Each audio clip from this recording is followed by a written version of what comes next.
आज हम सब बाबा के दर्शन करने आए और इनसे आशीर्वाद प्राप्त करने आए। मंच के ऊपर विराजमान परम आदरणीय सम्मानीय जेजेपी के प्रदेश महासचिव सम्मानीय रामराज जी यादव साहब, आपके यहाँ के सरपंच लालचंद जी, पूर्व सरपंच मदन जी, अशोक जी और जागीरदार जी, तो साथ रहे हो मेरे, और मैं सभी का नाम लूंगा तो बहुत लंबा होगा। सम्मानित मंच और उसके साथ साथ हमारे जो दोनों मासी कलाकार जयराम जी ठेकला, इंद्राज जी रावत और इनके साथी कलाकार जो पूरे राजस्थान में कहीं भी जाते हैं तो हमारी भारतीय संस्कृति का प्रसार और प्रसार करते हैं। मेरे सामने विराजमान परमादरणीय सम्मान्य मेरे बुजुर्गों और जहाँ तक मेरी आवाज़ जा रही है मेरी माता शक्ति, मेरे नौजवान साथी, आज का जो एक कार्यक्रम यहाँ रखा, हम सब की एक आशा थी कि हम ज़्यादा से ज़्यादा महाशियों के द्वारा भजन और भगवान के बारे में सुनेंगे, लेकिन आज समय कुछ ऐसा रहा कि आप लोग गाने का मौका कम मिला। और ये भी एक अच्छी बात है कि आपने भी अपनी भावना और देश के प्रति समर्पित बातें रखी। मैं आपको भी धन्यवाद देना चाहूँगा। मैं तो साथियों इतना जरूर कहना चाहूँगा, मंच के ऊपर हम सब लोग आए बैठे हुए हैं, आपने जो मान और सम्मान दिया,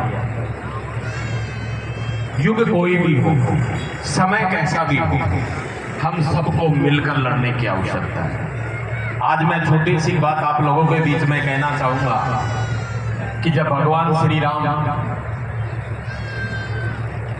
सीता माँ को लाने के लिए रावण से युद्ध करने के लिए जब सेतु बना रहे थे, और सेतु बना कैसे रहे थे, हर पत्थर के ऊपर श्री राम लिखकर उसको समुद्र में छोड़ रहे थे। वो समुद्र में वो पत्थर तैर रहे थे। दूर खड़े भगवान श्री राम जब ये देखते हैं कि श्री राम लिखने से पत्थर तैर रहा है, तो क्यों ना मैं भी एक दो पत्थर जल्दी जल्दी लगाऊं ताकि जल्दी से पुल बनकर तैयार हो और हम युद्ध के लिए रावण को ललकार सकें। वो भी एक पत्थर उठाकर और जब समुद्र के अंदर डालते हैं तो पत्थर डूब जाता है।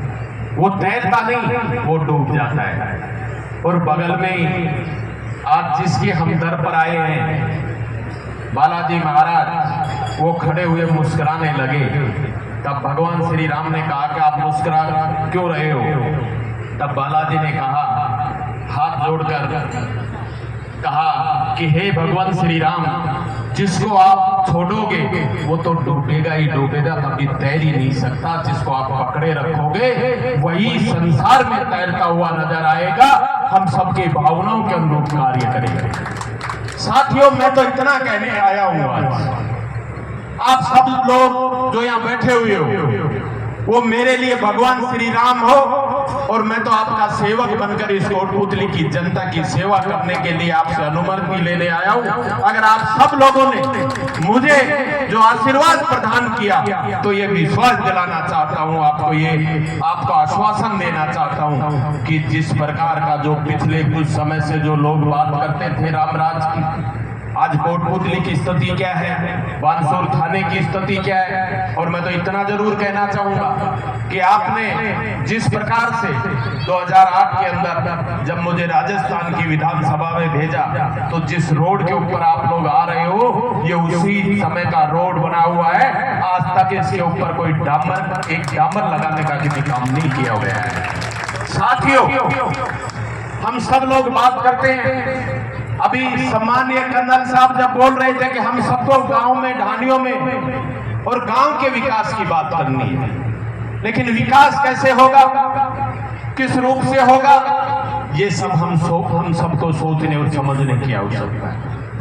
आज भी मैं उस शख्सियत को याद करना चाहूंगा सम्मानीय कर्नल साहब को, जिसने सूती हुई कौम को जगाने का काम किया, और जो हमारी बहन बेटियां जो घूंघट में रहा करती थी वो आज RES IAS बनकर उन पदों पर बैठी है जहां राज्य की नीति बनती।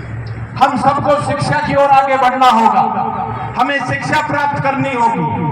हमारे नौजवान साथियों से भी कहना चाहता हूं कि हम सबको मिलकर शिक्षा की अलग जगानी होगी ताकि हम सब लोग उन बातों को समझ सकें। कई बार बातें करते हैं, हम लोग भी बातें करते हैं। मैं तो इतना कहना चाहता हूं साथियों, आप लोगों के लिए लड़ाई कौन लड़ता है? और मैं तो भाई रामनिवास जी अभी तो बहुत से बता रहे थे, कर्नल साहब भी बहुत से मंच पर प्रत्यक्ष से बैठे लेकिन गए, अब तो 2 बचे हैं। भाई रामनिवास जी बैठे हैं या तो मैं खड़ा हूं, मैं बोल रहा हूं। मैं तो इतना कहना चाहता हूं, अगर आपको ये लगे कि पिछले 5 वर्ष से रामस्वरूप कसाना ने हर समय चाहे कैसा भी समय रहा हो आपके लिए लड़ाई लड़ने का काम किया, जब भी आपने आवाज लगाई आपकी आवाज के ऊपर सदैव दौड़कर चलकर आया है, आपके लिए संघर्ष किया है, तो आप मुझे वोट देना।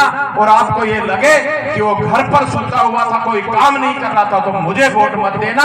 ये आप लोगों से मैं खुला निवेदन करता हूँ, किसी प्रकार की कोई बात कहना नहीं चाहता। साथियों, हम लोग लड़ाई लड़ते हैं, ये बात नहीं है चुनाव लड़ने के बाद में घर बैठ जाएं। हम लोग सदैव ये कोशिश करते हैं। बहुत सी ऐसी घटनाएं जो मैं आप लोगों के बीच में कहना ज्यादा उचित नहीं समझता। अभी मासी जी कह रहे थे, अरे ये तो बहुत बड़ी बात कि आपने तो कम से कम किसी को बंद किया तो उसको छुटवा दिया। हमारे यहाँ तो ये भी हुआ है कि जब अशोक गहलोत जी कोटपुतली के अंदर आए, जब हमारे युवाओं ने फेसबुक के ऊपर कुछ लिखा तो दोनों थानों के अंदर लगभग 400 युवाओं को बंद किया, लेकिन उनके लिए पूरे रात 3 बजे तक खड़े रहे। और हमने कहा कि किसी भी सूरत में हम ये बर्दाश्त नहीं करेंगे। हमारे युवा खुले विचारों के रखते हैं, हम किसी के पीठ के पीछे वार नहीं करते। जब भी हमें किसी को ललकारने की आवश्यकता होती है तो हम सामने ललकारते, पीठ के पीछे किसी के वार नहीं करते। साथियों, बहुत समय देखा, बहुत से लोग जो नई नई बातें करते थे। आज कोटपुतली के दिन ऐसा कोई दिन गया है क्या जब फायरिंग, डकैतियां, लूटपाट, लेकिन कोई बोलने वाला नहीं। बोलने वाले कौन थे? हम लोग जो शिक्षा से वंचित थे, जो समझ नहीं पाते थे कि हमारे एक लोग जो हमें सिर्फ बहकाने का काम करते हैं। मैं तो इतना कहना चाहता हूं साथियों, फिर समय आ रहा है, आप सबको समझने की आवश्यकता है।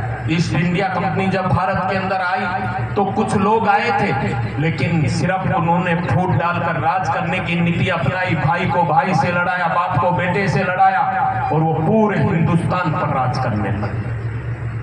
आज भी हमारे बीच में एक बहरूपिया आकर जिस प्रकार की बातें करता है, भाई को भाई से लड़ाने की बात करता है, हम सब में जो फूट डालने की बात करता है, आप लोगों को समझने की आवश्यकता है, सोचने की आवश्यकता है कि आपके लिए लड़ाई कौन लड़ सकता है, आपकी भावनाओं का अनुरूप कार्य कौन कर सकता है। मैं तो बालाजी महाराज के इस पावन मंदिर पर दूसरी बार आया हूँ। कमलनाथ जी महाराज जी के दर्शन भी मैंने दूसरी बार ही किए हैं, लेकिन ये विश्वास दिलाता हूँ, इस मंदिर पर आया हूँ, सच्ची भावना लेकर आया हूँ कि मेरी कोटपुतली का भला होना चाहिए, मेरे किसान भाइयों का भला होना चाहिए, मेरी मातृशक्ति का भला होना चाहिए। ये भावना लेकर इस क्षेत्र में आया हूँ। और साथियों, ये विश्वास दिलाने आया है रामस्वरूप कसाना आपको कि जब तक रामस्वरूप कसाना जीवित रहेगा, कोटपुतली के लिए लड़ाई लड़ता रहेगा, मेरे शरीर में रक्त की अंतिम बूंद रहेगी, तब तक आप लोगों के लिए लड़ाई लड़ता रहूंगा। चाहे आप मुझे राजस्थान की विधानसभा में भेजे या नहीं भेजे, जो मेरा कर्तव्य है उस कर्तव्य का मैं निर्वहन करूंगा। आप लोगों के लिए सत्य मन के साथ सदैव कोशिश करता हूं कि आप लोगों की भावनाओं के अनुरूप हम लोग काम कर सके। मैं वो बातें नहीं करता, मैंने पहले भी कहा था, आज भी कहना चाहता हूं। कुछ तो लोगों के समझ में आ गई, और कुछ जो बचे हैं हमारे भाई, मैं तो उनसे भी कहना चाहता हूं साथियों, आज भी हम लोग भगवान श्री राम का साथ देने के लिए विभीषण आए, भगवान श्री राम के शरण में आए, लेकिन हम अपने भाई का, अपने बेटे का नाम विभीषण नहीं रख सकते। हम जब भी बात करते तो या तो श्री राम रखते हैं, हनुमान जी रखते हैं, और जितने भी राम रख लेंगे, लेकिन हम विभीषण नहीं रखते। मैं तो कहना चाहता हूं मेरे सभी उन नौजवान साथियों से कि विभीषण बनने का काम मत करो। अगर काम करना है तो हनुमान बनकर इस कोट पूजनी की सेवा करने का काम करो, भाई से भाई को जोड़ने का काम करो, ताकि हम सब लोग आगे बढ़े और भगवान बालाजी महाराज हम पर अपनी कृपा दृष्टि बनाए रखे। ये ईश्वर से कामना करते हैं। साथियों, आप सबका जो प्यार और सम्मान मुझे मिला, मैं तो आप लोगों को एक विश्वास और दिलाने आया हूँ कि बहुत सी बातें आप लोगों के बीच में चलेंगी। जब अभी यहाँ लोग बैठे, मुझे बड़ा दुख होता है भाई। कई बार सोचता हूँ, मन में एक पीड़ा होती है कि जब किसान के घर में कोई बेटा जन्म लेता है, चाहे उसके बाद धन दौलत हो या नहीं हो, लेकिन जिस दिन वो बेटा घर में पैदा होता है, उस दिन उसके पास सास और शौर्य जरूर होता है, लेकिन मुझे बड़ा दुख होता है। अभी हमारे सरपंच साहब भी बैठे हुए हैं, मुझे दुख इस बात का होता है सरपंच साहब कि आपको इस प्रकार से, आपको सिर्फ तोड़ने के लिए, आपको बिखेरने के लिए आपके नगर परिषद का जो परिश्रम किया और आप उसका विरोध नहीं कर पाए, यह किसान के बेटे का अपमान है, यह किसान का अपमान है। मैं साथियों निवेदन करने आया हूँ आपसे, जागो, पहचानो अपनी शक्ति को। आपको लोग इस टुकड़ों में तोड़ने का काम कर रहे हैं और हम लोग सिर्फ उनकी हाँ में हाँ मिलाएं। अरे आप किसान के बेटे हो, लड़ो, लड़ेंगे हम। और मैं तो आज भी कहता हूँ, मैंने एक चीज जरूर पाई है, किसान का पुत्र होने के नाते मैं सदैव ये कोशिश करता हूँ कि कभी भी इस रामस्वरूप कसाना का सर किसी अधिकारी